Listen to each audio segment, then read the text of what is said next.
In this video, I'm going to walk you through how to buy data from Fairmoney.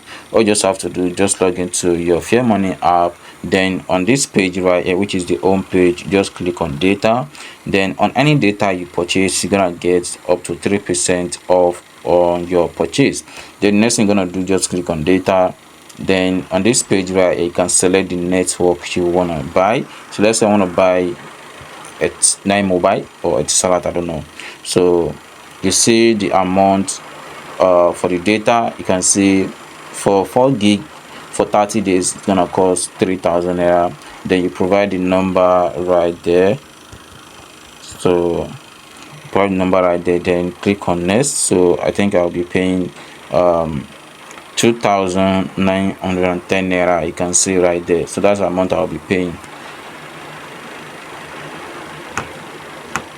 So that is how you can buy data from Fairmoney app.